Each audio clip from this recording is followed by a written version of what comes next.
इस वक्त लवाहिकीन यहाँ मौजूद हैं, कुछ ख़वातीन भी इनसे बात करते हैं कि वो इस हवाले से क्या कहेंगे, क्या मुतालबात हैं आपके और अब तक की पेशरफ जो हुई है उससे आप मुतमईन हैं या नहीं? नहीं, बिल्कुल भी नहीं। हम इस पेशरफ्त से बिल्कुल भी मुतमईन नहीं हैं, क्योंकि ये तो मासूम बच्चा यहाँ रोज़ी रोटी के लिए आया और अभी चौथा ही दिन था इसको, ठीक है। और दूसरी बात ये है कि इसको अगवा किया गया और अगवा करके इसको कत्ल किया गया। और अब तो ये है सिंध, ये तो मिसाल बन गई है सिंध पुलिस की कि अभी यानी मुजरिम भी वही हैं और मुद्दई भी वही बने हुए हैं और एफआईआर काट जो मुद्दई हैं उनकी एफआईआर ही नहीं काटी जा रही।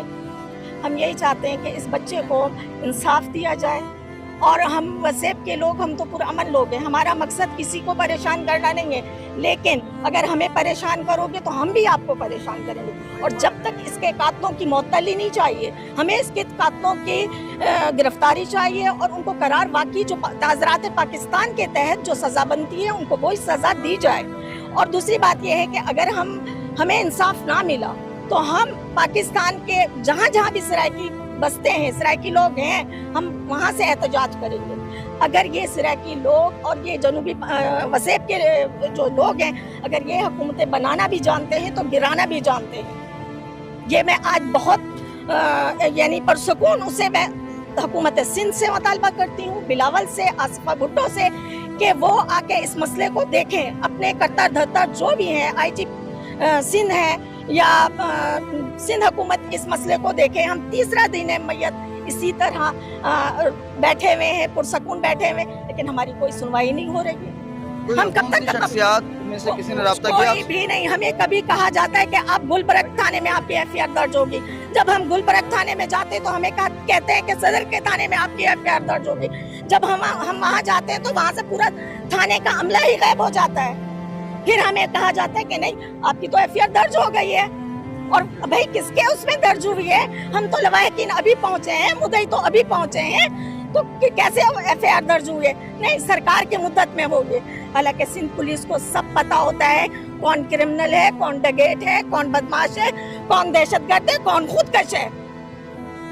क्या उसने कब बच्चे का रिकॉर्ड देखा था?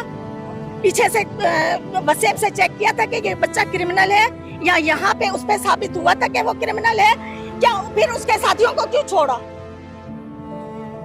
पुलिस अपने बेटी भाइयों को बचाने के लिए और ये एफआईआर दर्ज नहीं करवा रही है ताकि वो अपने बेटी भाइयों को बचा सके।